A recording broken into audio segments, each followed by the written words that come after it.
Y vamos a pasar rápidamente por esos 4 puntos en un tiempo corto y vamos a hablar un poquitico algo de lo que tiene que ver con el error médico. Vamos a ver cómo está afectando el error en un departamento de imágenes diagnósticas en el día a día, lo que estamos haciendo.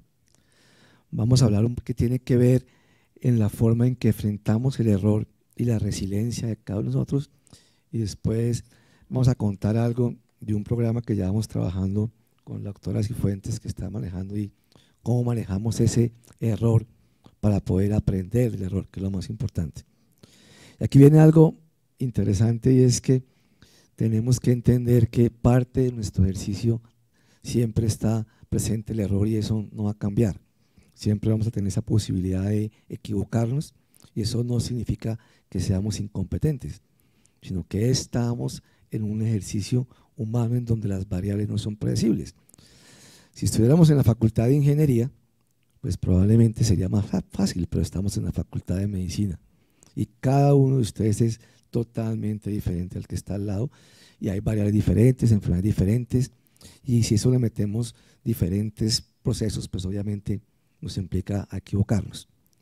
Pero el punto más importante, y eso ojalá podamos entender que el error puede tener un enfoque, el enfoque que hemos tenido tradicionalmente, en el cual juzgamos, en el cual o lo ocultamos para evitar ese tipo, o una forma diferente de ver que el error es algo que compartimos, aprendemos para no volvernos a equivocar.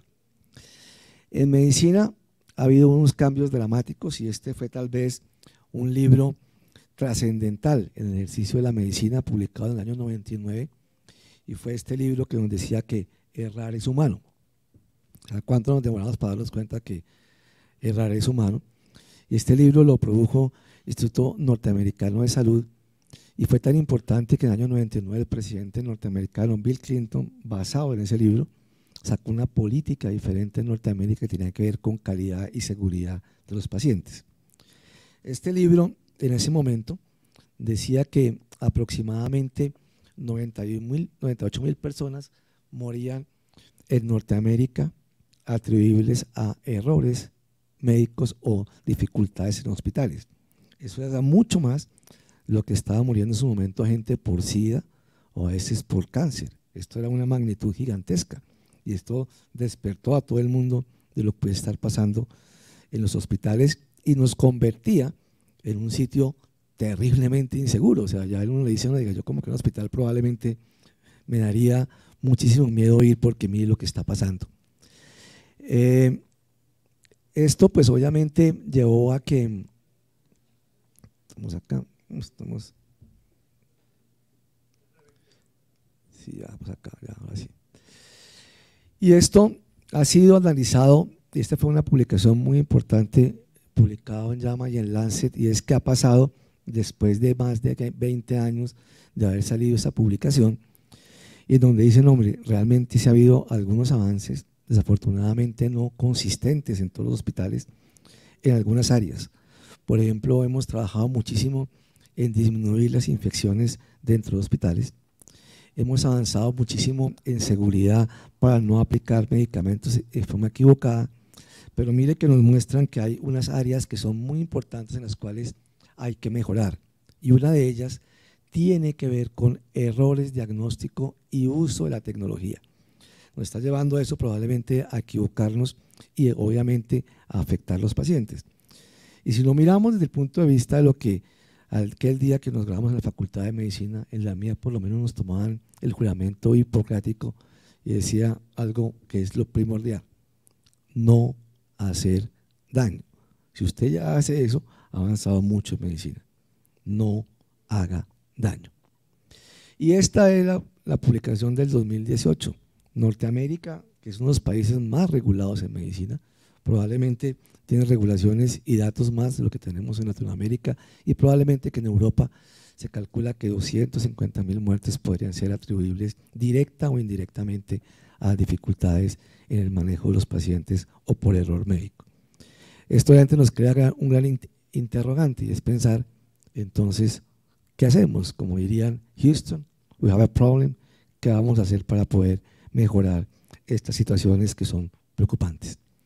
Y aquellos que están en el mundo de los números, pues pueden calcular los costos que puede traer toda la morbilidad y la mortalidad que puede ser atribuible a la atención médica. Gigantescos, billones de dólares en forma directa o indirecta atribuibles a morbilidad y a mortalidad en la atención de estos pacientes. Y acá 3 premisas importantes. Equivocarnos va a pasar, somos humanos y no existe pues eso que garantice que no nos equivoquemos.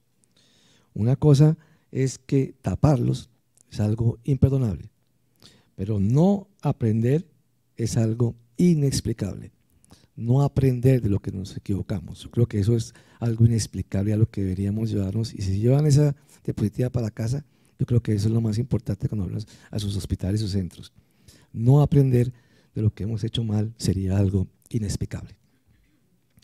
En imágenes diagnósticas la literatura se ha avanzado muchísimo. Ustedes van a encontrar muchísima literatura ahora de lo que está pasando en imágenes, en los departamentos de imágenes, que es un sitio transversal. Aquí atendemos pacientes ambulatorios que vienen solamente un momento a recibir una atención. Atendemos pacientes que están hospitalizados, que necesitan una atención para resolver situaciones internas del hospital, y pacientes de servicios de urgencias que requieren en forma rápida alguna información para ser tratados. O sea que somos una puerta gigantesca para todo eso. Las cifras dicen que en casi los mejores hospitales de Norteamérica existe la posibilidad casi de un 4% de tasas de errores en diagnóstico por imágenes. O sea que si lleváramos al número de atenciones, casi que podrían en Norteamérica estar produciendo casi 40 millones de errores radiológicos por año. Eso es un número gigantesco de lo que está pasando. Y aquí algo para aprender, y es en dónde están esas barreras para uno evitar ese error. Y este es en el punto en el que vamos a hacer más énfasis: la cultura. La cultura, y ahorita les voy a explicar qué implica la cultura del error. Algo muy importante es esto, el entrenamiento que todos tenemos, y otra cosa acá, el soporte clínico. Son las barreras que nos van a impedir que nos equivoquemos menos. No va a prevenir que nos equivoquemos, pero que nos va a llevar a eso. Y algo muy importante en la cultura, la identificación del error y las culturas y todo lo que hacemos para la educación de lo que estamos haciendo. O sea, no es permitido que tapemos lo que estamos haciendo, tenemos que darlo a conocer y tenemos que enseñarle a los demás en dónde nos equivocamos para no volvernos a cometer errores. En radiología, dice el Colegio Americano de Radiología que hay 6 puntos importantes. Lo primero es comenzar a informar, reportar. Cuando uno va a otros centros que le invitan y le dicen, no, es que aquí tenemos una tasa de equivocaciones mínima, uno dice, aquí están todavía más graves. No están contando, no lo están diciendo. Y así cómo van a mejorar si no lo cuentan, si lo están ocultando. Entonces cuando, por ejemplo, en el departamento comenzamos a tener muchísimas, digo, oiga, esto está mejorando. Ya no nos da miedo decir, oiga, yo me equivoqué y ustedes tienen que aprender de eso. Algo muy importante, todo tiene que estar dado en énfasis para mejorar. Esa es la visión. Esto sirve es para mejorar. Algo también fundamental, y es que tenemos que mirar después cómo lo prevenimos, cómo no volvemos a cometer el mismo error. Y aquí siempre vienen unidas algo muy importante, y en hospitales como el nuestro, lleno de estudiantes, lleno de gente joven, bien unido a lo que es actividades educativas. Y este proceso es lo que hace que demuestre realmente el liderazgo de los que estamos con responsabilidades para atender pacientes. Poderlo hacer es un alto impacto de liderazgo y la demostración de liderazgo, y algo muy importante, y es que nada está construido para la eternidad. Todo se cambia, todo se puede rediseñar. Y si algo se aprendió la pandemia es que el mundo cambia y que hoy somos flexibles y tenemos que saber si algo no funciona, pues lo tenemos que mejorar, y si no funcionó, pues lo cambiamos nuevamente, pero siempre buscando el beneficio. El Colegio Americano de Radiología, casi desde el año 2000, inmediatamente después de que llega este informe, dice hay que tener unas políticas para que en los departamentos de imágenes aprendamos de error, y hay 2 iniciativas que les vamos a contar, y una que se llama el peer learning y el peer review. El peer es pares. ¿Cómo aprendemos en interrelación? Les decían ahora, cómo nos relacionamos y nos sentamos y vemos lo que estamos haciendo y cómo lo podemos hacer. Tal vez el primer programa que nació fue el programa de peer review, y hoy ahorita nos mostraba la doctora Cifuentes cómo cada vez le damos más fuerza a lo que es el peer learning, porque el peer learning tiene unas ventajas gigantescas de aprendizaje, y es lo que estamos ahora implementando y es la invitación que tenemos. ¿Cómo funcionan y qué es el peer learning y qué es el peer review? Básicamente vamos a ver que son unos estudios que antes llamábamos, o aquí se considera, concordancias. Comenzamos con lo que era el peer review, y es lo que hacemos todavía en el hospital en las horas no hábiles. Un radiólogo junior probablemente puede tener más conocimiento, menos experiencia, pero puede tener más conocimiento, no identifica una normalidad. Un radiólogo un poco con mayor experiencia revisa ese estudio y dice, mire, aquí hubo un hallazgo que no vimos, y se lo informa y lo corregimos. Peer review. Pero ahora estamos trabajando, como les digo, en el peer learning. ¿Qué pasa cuando uno tuvo un estudio y vuelve y probablemente lo ve y dice, oiga, acá hay un nódulo maligno, y se viene hacia atrás y dice, mire, ese nódulo ya estaba visualizado y no fui capaz de detectarlo o no lo detectamos? Y ahí vemos que ahí hay una oportunidad de que nos pasó algo que no queremos que pase. Peer learning, peer review, métodos que son complementarios, pero que tienen a veces implicaciones diferentes, y les voy a decir ahorita, nomás vamos a contar por qué el peer learning tiene probablemente una mayor acogida y un mayor avance, porque tiene mayor posibilidad de aprendizaje. Literatura de eso van a encontrar innumerables. La doctora Cifuentes me contaba que ahora que profundizó el tema, revisó innumerable cantidad de conferencias, porque estamos en la necesidad de aprender de nuestros errores. Yo creo que es una cosa que tenemos que ser transparentes y tenemos que avanzar, y obviamente hay muchas metodologías. Esta tal vez lo aprendimos de los ingenieros, y es que está la espina de pescado, ver en dónde pueden estar las equivocaciones, si son personales, si son de los procesos, de las políticas de institución, si es de los programas que no funcionan bien, de los procesos, o tienen que ser relacionados con sistemas de información.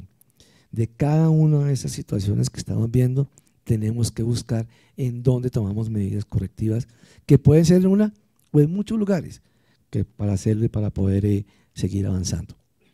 Y esto, ya para terminar, el mayor problema es la cultura, crear la cultura, ver que tenemos que cambiar la mentalidad que nos cuesta mucho de señalamiento, de juicio, sino tenemos que avanzar, y que no podemos ver el error como una oportunidad, no como un problema ni como un juicio, sino una oportunidad.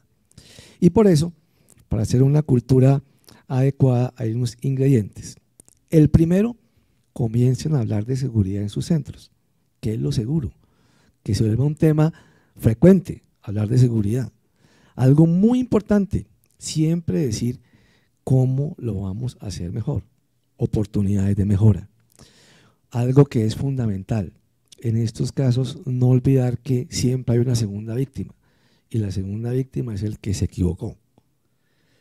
Yo creo que nadie se equivoca intencionalmente, pero esa persona requiere apoyo y decirle, mire, ¿cómo lo hacemos?